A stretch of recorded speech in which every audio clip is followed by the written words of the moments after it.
What's going on, people? We are back for another Emotion Football live stream. My name is Alam, and today we got the third iteration of our offseason preview series. We got the bad teams that can build today. We're going to be focusing on the Panthers, the Bears, and the Colts. If you haven't been paying attention to this channel throughout this offseason, we have a series going on we preview every single team heading into the offseason, what their objectives might be, what's possible, what's not possible, if they're limited financially, whether they have a lot of money to spend. We're going to be looking at all those things. We've done the contenders that can build. We've done the good teams that can build. Now, the next logical step is to look at the bad teams that can build. So we're going to jump right into it, people. Don't forget to hit the like button and subscribe to the channel. So we're going to pull up the first team, which is the Panthers. The Carolina Panthers, who at some points last year played some pretty solid football.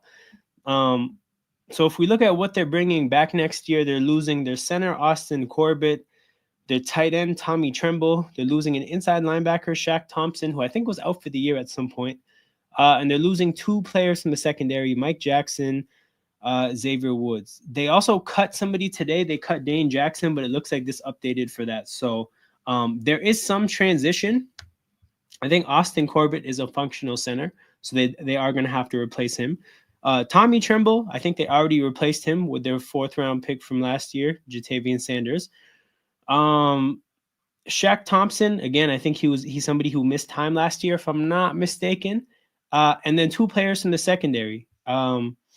So yeah, the Panthers bringing back the bulk of what they had last year. Now, if we look at what they had last year, in terms of EPA, where did they fare offensive? Hold on. The Panthers offensively, the 25th team, defensively, probably something similar. Where were they defensively? 32. How did I miss them at the bottom? So yeah, this team was not good. They have the 8th overall pick for a reason. They ranked 32 and 25 in EPA for a reason.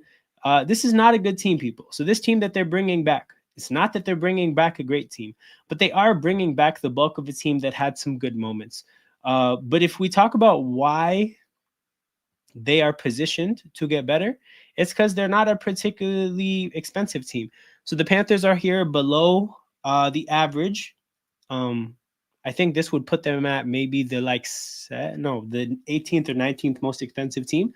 For those of you who have not been watching the series, people, I have this chart that I created myself. It's original content, I suppose, but it's the amount of guaranteed money that every team has on the cap sheet. So the Panthers, not particularly high. Now they're not low like some other bad teams. But yeah, they're not particularly high. They have some scope to spend money. Bryce Young is on a rookie contract, obviously.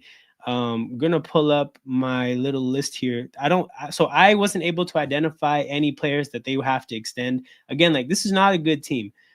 There's not going to be a ton of players here that they look at as franchise cornerstones. But again, if you think about the little run that they had playing good football, when you think about how bad of a team they had, it reflects well on coaching, and it reflects well on some of the main players here. So if you look at Bryce Young, some of their offensive line pieces, obviously they spent a lot of money on Damian Lewis and Robert Hunt. They've spent a lot of money on Taylor Moton, high draft pick on Ikwonu. So the offensive line, Bryce Young, they paid Chuba Hubbard. Defensively, you got J.C. Horn. DJ Wanham was solid. And then on the interior, Derek Brown missed a lot of time last year. Again, this is not a particularly great team, but they're bringing back the team that had their moments last year, and they have money to spend. So that's why they fall in this category. As for where I would want them to invest, offensively, I think they should look to get a number one receiver. So this is an amazing T. Higgins spot for me, because I think if you get a number one, Xavier Legette and Jalen Coker may fall into the roles that they're better suited for. I don't think you have a wide receiver one on the team yet. If you get one, you might see the other receivers slide into their position. And now, of course, I conveniently didn't mention Adam Thielen, because I don't expect you to have him for too much longer. Even if you have him on the team next year, you're probably going to be getting off his contract at some point. But nonetheless, he can be there in case Coker or Leggett aren't ready. Your receiving core could all of a sudden be pretty functional if you just get one player. They could also maybe stand to get a tight end. I don't think I saw much of Jatavian Sanders last year, but sometimes tight ends take time to develop. So yeah, you have that. Offensively, I think the big thing that they need to do is just get a receiver one. Their running game was functional. Jonathan Brooks, I think, you can't count on him to be healthy next year at all. Even though he probably will be healthy in the middle of the year, you can't count on him. Miles Sanders is definitely getting cut. So you need to get some some backups at the running back position. But in terms of starters, you got to replace Corbett and get a wide receiver one. A complete haul by the Panthers, everybody leaving. Nah, but yo, that's the thing. Like, the Panthers low key they're not missing really that many pieces from their team last year. And that's why I identify them in this group, because there's some bad teams that are going to have to completely tear up their teams. Look, I'm looking at you, New York Jets. But this team can actually build on whatever they were last year. And it wasn't good. But whatever little bits of hope that they saw during that little stretch run where they were playing good football, they can supplement that. So offensively, I'm thinking replace Austin Corbett, get a wide receiver one. Defensively, I would say they could use help everywhere. Derek Brown, DJ Wanham, JC Horn aside, I think everything needs to get better. So again, it's a great draft to need defensive line help, but they're definitely going to need it. That's where I think the bulk of their investment should go. You have an offensive head coach. You have a play caller at head coach. He's going to be in the second year with a quarterback. Again, they looked okay at times last year. They were starting to figure things out. You got to go fix that defense. You have Edro Evero. Yes, that's his name. Yeah, he should be able to help defensively. He's a great play caller, but he needs the weapons. So if you can give him some pieces defensively, I think the Panthers can, again, take a step forward. That's the whole point of this series, people, to identify the spot that every franchise is in. And the Panthers are in a position to be able to take a step forward. This team should be making a wild card push. Like, they're positioned to do so. They're positioned to have the offseason to get them in that position. If they don't, people need to be I don't know if fired is the right word, but people definitely need to be criticized. Looking at the next team, I guess we'll move on to the Bears. Easy, because they're the next team on the list. So if we think about what they're losing, and I think this is actually pretty interesting. So they're losing the whole middle of their offensive line, right? And I think that that's perfectly fine, because this was the weakness of their team last year. They had the worst interior of an offensive line in football. So, you might think, oh my God, they're losing 3 starters on the offensive line. Great. Those are the pieces you need to lose. And if you look at the other offensive free agent loss, Keenan Allen is the third wide receiver that I don't actually think you need. The third wide receiver in Detroit with Ben Johnson was Tim Patrick. I don't think in a lot of offenses you're supposed to have a third wide receiver that eats. I think Keenan Allen as a third wide receiver is crazy overkill. So you're losing your free agents that you're losing are pieces that I don't think you need. The weakness of your team in the middle of the offensive line and a receiver you don't need. And then you look at their defense, they're missing an edge rusher. So let's take a look at where they are in EPA. 26th offensively. They were a mess. Defensively, they were 15th, so they were a little bit more average. Oddly enough, though, if you think about the eye test, I think their defense, part of the issue was they just kind of quit and gave up when they realized how much of a mess the team was. But I don't actually think this defense is bad. I think that they are more or less bringing, when you talk about their only loss being an edge rusher, at that, not a good one, they're bringing back like a top 10 defense into next year. Dennis Allen is a good defensive coordinator. He should be able to coach this unit up. Now, he might need some pieces. Like, not everybody here is guaranteed to be a scheme fit. But, bro, they're bringing back a good defense next year. They have the opportunity to add to that. The pieces they lost offensively are pieces that I would have told you had to go. If Keenan Allen was under contract, I would say trade him. If these offensive linemen were under contract, I would say cut them. So I don't think the Bears are losing anything, right? And then we think about when we look at where they're at in terms of investment, the Bears, towards the bottom of the league. So I don't hold on. 1, 2, 3, 4, 5, 6, 7, 8. So the ninth cheapest team in the NFL in terms of guaranteed money. They're bringing back the bulk of their team. They're losing the main pieces. They're losing are the bad pieces. Should do a trade again like the Mac trade to destroy their future. That's hilarious. Um, Man, the Chicago Bears should be good. Like, not good. Again, I don't want to say stuff like that. They really should be better. If they're not better next year, again, colossal failure in the from the front office. Um, the case makes itself, right? A huge opportunity to get better. I would say even a better, like they probably have a slightly better starting point than the Panthers. I mean, literally they have the ninth overall pick, so like, you know, only a little bit better than the Panthers last year. But we saw how big of a disaster their coaching situation was. The Panthers had a decent coaching situation. The Bears had a disaster. The Bears have more money to spend than the Panthers, and I think they're bringing back a better personnel. So in terms of where I would spend the money, man, offensively, I think it has to be interior of the offensive line, tight end, and running back. So it's not that they have nothing to invest in, but I think DJ Moore and Rome Odunze has to be good enough.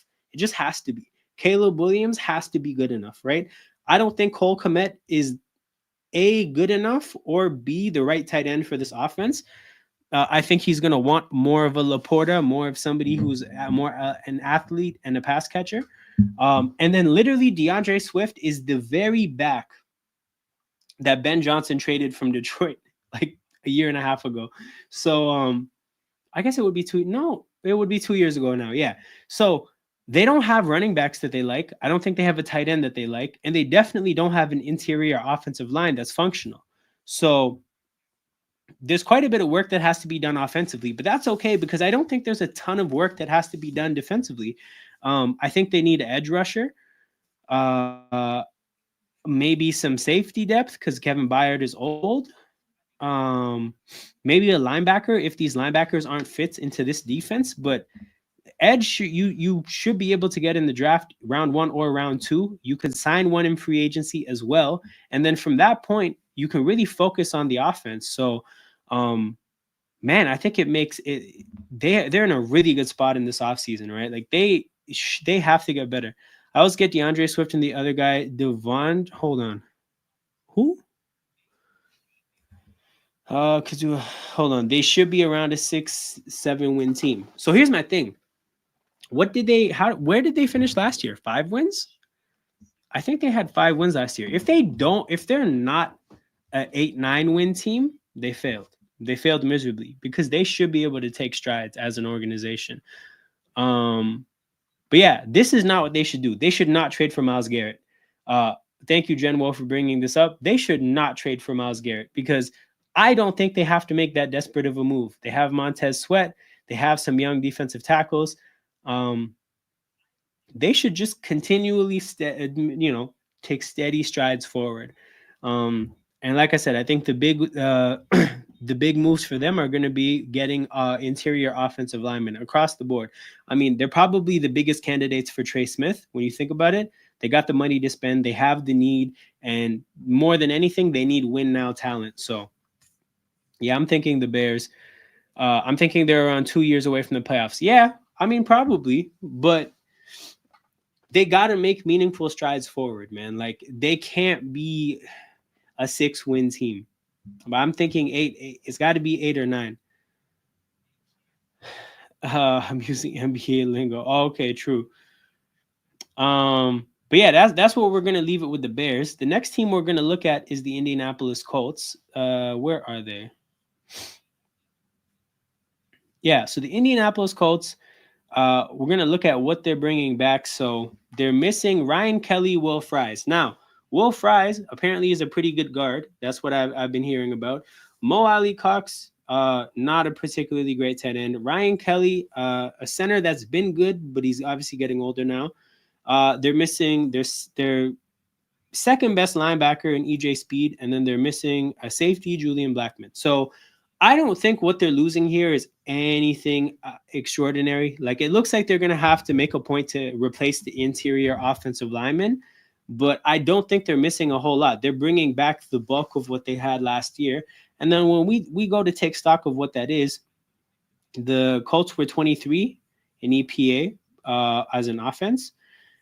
And where are they defensively? Defensively, 12th. So you're talking about 12 and 23. You know, on paper, about an average team in the NFL from that standpoint. Obviously, they were below average as a team in terms of where they figured. I'm actually pulling up right now, or where they fared. I'm actually pulling up right now a mock draft to see where they are in the. I think, what are they, 10? Uh, why is it harder to find a mock draft than it should be? The Colts are 14. Okay. Shit. Okay, so they were average in terms of stats. They're literally average in terms of record. Um Freeze or Fries? I don't know. I thought it was Fries, but I'm not, maybe not. Baltimore Colts rise up, don't kill me. But yeah, Colts, I guess maybe saying that they're a bad team is a little bit harsh, but it really felt like they were a bad team. It looks like they're more average than anything. But the thing that makes me more positive about their outlook is their level of investment, which is not particularly high. Again, the Colts have the fifth least guaranteed money on the books next year. That's what this chart is, people. These are the least invested teams in their rosters, and the Colts are down there. So I think the Colts up to this point are the, you know, the cheapest team that we've done so far in this series. So they have more spending power than anybody else that we've looked at so far, and they are in that position as an average team, like a middle of the pack team in terms of stats and in terms of record. Now, if you look at that average team that they're bringing back, I think they're bringing back the bulk of the good pieces, because Bernard Ryman, Quentin Nelson, and the right guard, solid players. I think that Michael Pittman is a solid receiver. I don't know if he's not a wide receiver one, but I think he'd be a great two. If they get a one, that may helps all these other players fall into place. I like AD Mitchell. He didn't really look as good as I would have expected last year. Rooney spent some goddamn money, bro. Oh, the Rooneys are on major fraud watch, bro. I'm doing some research into them. They're cheap as hell with an iconic franchise, bro. They might actually be FSG. Steelers might be NFL Liverpool, bro. But yeah, the Colts not missing particularly much. They have their whole defensive line coming back. They have a great opportunity to get better, man. Well, because I think the Texans should be getting better as well. I'm not going to say they should be in contention for the division, but they should be in contention for the wild card. Now, the AFC is a bit of it's a bloodbath. There's a lot of good teams, but look, if you think about the teams with more space or more money to spend in their conference, it's just the Raiders and the Steelers. The Raiders are hopeless. The Steelers, funny situation. The Steelers have a lot more to replace because they have to get a quarterback. I mean, in theory, the Colts probably don't have a quarterback as well, but maybe they're going to lie to themselves and say that they should in AR. Yeah, man, the Colts, you have a lot of money to spend. You weren't that bad last year. A lot of the pressure falls on Anthony Richardson and his development and Shane Steichen in terms of developing him. But yeah, man, Colts got to get better. In terms of what I would do in terms of spending the money, I'd go get a wide receiver one, shore up the O-line in terms of the pieces you're missing. So those are the two places I would be looking at. And then defensively, I know you have Kwity Paye, Latu, and Samson Ebukam. I would probably get another edge rusher. It doesn't have to be a superstar, but just somebody that gets the job done to keep everybody's snaps light. Both your defensive tackles are 30, so you definitely need to get younger there. But it's a great draft to need a defensive tackle. Yeah, I think across the board for the Colts defense, I would want to be like investing in every position, and you have the possibility to do so. A big change for them is they fired Gus Bradley, so clearly they kind of scapegoated the defensive coordinator a little bit, which suggests that they believe in these players and they think the coach was the problem. Now they got Lou Anarumo, outstanding hire.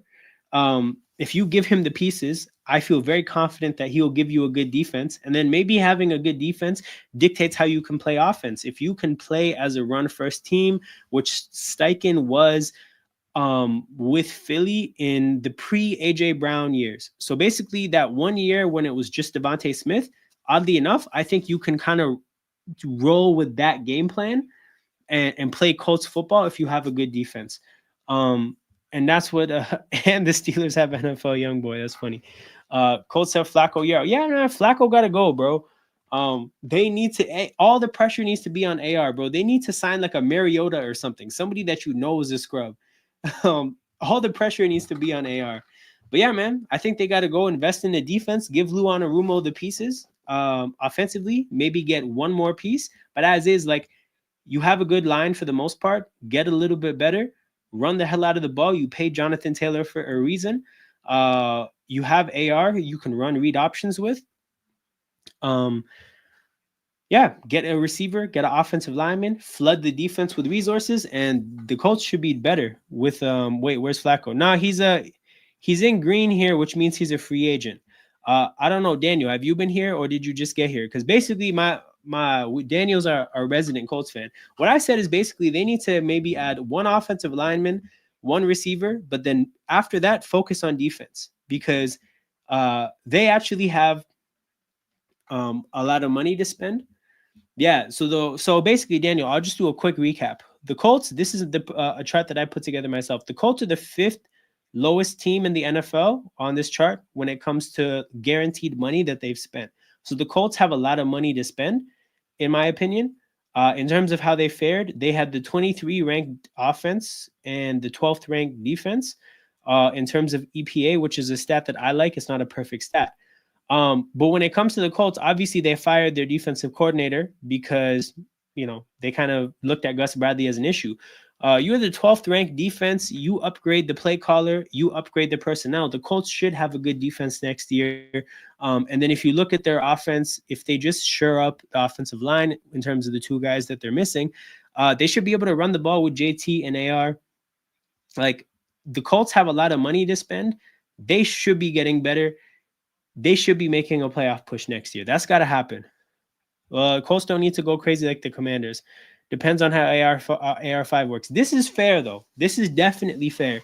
A lot is going to fall on AR's shoulders. He's got to develop and he's got to get better. Now, for what it's worth, AR is apparently working with the same guy that Josh Allen worked with after his rookie year. So there's a guy that Josh Allen worked with that used like lasers and like computer imaging to like map out his throwing form and kind of show or throwing motion and show him basically how it has to change. And just, I don't know the fine details of it, but that's the guy that AR went to. So I don't know if AR is going to come back with a brand new throwing motion that makes him a better thrower. If that does happen, we might be in for a pretty good year. But yeah, it all falls on the GM and AR and Steichen, three guys, because I do think that they're going to spend money. They're going to make the team around those players better, or around those pieces better. And those are the pieces that we're just unsure about. I don't know if I believe in Ballard. I don't know if I believe in Steichen as a coach. I believe in him as an offensive play caller. And I don't know if I believe in AR. But I think we're going to look back at this team, probably in the middle of the year, and we're going to say this is a fairly respectable team outside of those three pieces. And if all those guys prove themselves, then they should be a good team next year. But like I said, man, all these teams, same with the Panthers and Bryce Young, 100%, bro, 100%. It really all depends on if with these bad teams, they have the ability to invest and get better. It really just becomes a matter of like how big is the jump that the main players take. So your Bryce Youngs, your ARs. With the Bears, it's Caleb Williams, same kind of a situation. All three teams have opportunities to put pieces around those players and get better next year. It's just a matter of whether it happens or not. But yeah, to look at the money chart again, you got the Colts pretty low here. You got the Bears right there, and you got the Panthers a little bit higher. So, these teams are a little bit more spread out than the other tiers. Because if you look at Lions, Bills, Ravens that I did in one stream, pretty close cluster. Texans, Packers, Bucks, and where's the other team? Broncos, pretty big cluster. This cluster is a little bit more spread out in terms of finances, but the reason why I wanted to really look at them together is mainly because they're all non-playoff teams. Neither of them are that expensive, and the bigger take is that they're all bringing back the bulk of their teams. Again, this team is missing, I think two meaningful free agents. Um, the Bears are losing no meaningful free agents. The Panthers are losing a couple meaningful free agents. These are all teams that didn't make the playoffs that are bringing back the bulk of their teams next year and all have the ability to spend. So that's why they're getting looked at together. Who should we get as backup QB? I think just a veteran that is not going to be a real threat to AR's job, because I think all the pressure should be on AR. I think a Mariota or something is fine, a Daniel Jones, something like that. You guys don't need to. I know they said they're going to get competition for AR. I don't know, man. Like, I feel like you got to just play him. Russ veteran minimum. I don't know if he's going to sign for the veteran minimum anymore, though, bro. I don't know about that. Sheesh. Yeah, because okay, I think with Russ, I think he's going to end up on the Raiders, but that's just me though. I think he's going to reunite with Pete Carroll. But he's not going to get paid the vet minimum anymore because he took the vet minimum last year because the Broncos were still paying him. And if he signed for more than the vet minimum, it would just give the Broncos a bigger discount. So he took the smallest deal possible to make Denver pay as much as they could and obviously save Pittsburgh money. But yeah, no, I don't see it for the he could go to the Jets. Oh, Russell Wilson to the Jets. I would hate that for them. I would understand it, but I would hate it personally. Like, I get that they think that they need a quarterback badly. I still think they should go young. Oh yeah, Rodgers is gone, bro. Rodgers is gone. They told him that they're gonna cut him. And then Matt Stafford, I don't know if you guys saw it, but the Rams are letting Matt Stafford's agent look for trades. My take on that is that I think what they're doing is they're just letting him learn what the market is so that he can have a better, like a more realistic price to ask for. I think that they're going to get a deal done with Stafford. I think this is very similar to what Baltimore did with Lamar Jackson, which is they let him look for a trade just so that he could learn what his value really was. And then he could, again, negotiate with a little bit more realistic of an idea of his value. So I think the Rams are doing the same thing with Stafford. But yeah, I think Stafford stays. Rams drafting Cooper Flagg. Damn, that'd be wild. I feel like Cooper Flagg could probably be a pretty sick tight end though. But yeah, man. Yeah, we're 28 minutes in. I'm gonna wrap this stream up here, people. Yeah, these preview streams, they're gonna be pretty like concise. I'm not really gonna try to put too much fluff. I want to see how much, like, because they're shorter videos, see how far the algorithm goes with pushing them to people watching them like on replay. Because obviously 3-hour live streams for watch-alongs don't have much replay value, but want to keep these preview series short because technically, like, they're still watchable for like another month or so. No, maybe another couple weeks. So we're going to keep these streams short, people. We're going to keep them concise. One last chance if there's anybody that has any like topics they want to talk about related to the teams. But that's what it is, people. We got all these 3 teams that have a chance to get better. Now, with this stream wrapped up, I'm going to actually just take us back here to the schedule. We've done bad teams that can build, good teams that can build, and contenders that we can build. So the main themes that we got through are like, these are all the teams that should be getting better. They have the opportunity to do so. They're bringing back a lot of their teams or like a lot of their players. They all have a reasonable amount of money to spend. And yeah, they have no excuse to get better. If they fail to get better, it's a failure for the front offices. Now we're going to kind of transition to some more complicated situations. So we got teams that have to spend to stay in place, which is the Bengals and the Chiefs. I think basically what I'm saying here is that a lot of their money is going to have to go towards staying in place. Teams with no money that aren't losing much. Teams with money that aren't losing much. These are teams that they have a lot of money. So we're going to be looking at the teams that really are low in that level of investment. And I think they're losing a little bit. Like it, they might be losing pieces, but what I would say is that they're not losing important pieces or irreplaceable pieces, and that's why they're in this tier. Next tier I got is, or in this category. Next category I have is that teams with money that are losing pieces. So Commanders and Chargers. So what I mean there is that, like, I think they both have a lot of money to spend. But a part of what they're going to have to spend on is replacing players that they're going to lose. And so they're going to be able to get better, but it's just a little bit more complicated because they could get better in terms of adding, but then they could fail to replace pieces that they lose and then not necessarily become better, but become a different team. So that's on the table. I just think that these are a little bit more complicated than saying like, oh, they should be better. It's a delicate balance. Expensive teams with a decision to make, Jaguars and Saints, both teams that have crazy expensive teams considering how bad they were last year. But they have brand new coaching staffs. So you might get lost up in thinking that, you know, as a new coaching staff, oh, we can coach that out of those players. We can make them better. Dangerous situation to be in. They might make a bad call. I think both those teams should just blow it up, but we'll see what they do. Expensive teams that will struggle to get better. Cowboys and Dolphins. I think teams that, again, are very expensive. I don't know if it makes sense for them to spend more. Therefore, I don't think it's possible for them to get better while being cheap. We'll just have to see, though. And then why the hell are these rosters so expensive? Giants and Browns, very expensive teams considering how trash they are. Last year's injuries make it hard to evaluate things. You got the Niners and the Vikings.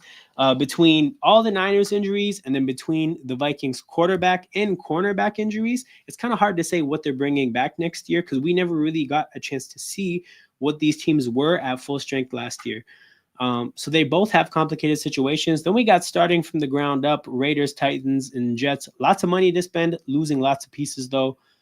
And, you know, not bringing back much from last year that's respectable. Expensive teams that are struggling better, i.e. Raps. That's hilarious, but bro, we'll see, man. BI is coming. BI is coming. I'm kidding. I don't know. We might be that team. Fuck. Aggressively mid in every way possible. So Cardinals and Falcons, they're mid in terms of achievement. They're mid in terms of their ability to add. They're mid in terms of how much they're bringing back from last year. They're mid in terms of their draft position. These teams are just both mid in every way possible. So that's why they get their tier. And then figuring out how to stay on the throne. That's the Philadelphia Eagles, people. So that's the streaming schedule from this point onwards. Shout out to everybody that's tapped in. I'm going to end the stream now. I'm going to be on the Toronto Hoop Talk channel in a few minutes. Actually, no, I lied. I'll probably take like 15, 20 minutes before I go there. But I'm going to drop the link in here, people. Feel free to click the link, like the video here while you're here, and then like the video that like the stream that I'm about to drop here. You can't count Kyler out. But yeah, people, hit the like button while you're here. Click the link that I just dropped in the chat here. Hit the like button there, and I'm gonna be there in about 15, 20 minutes. So I'll see you guys then. Take care.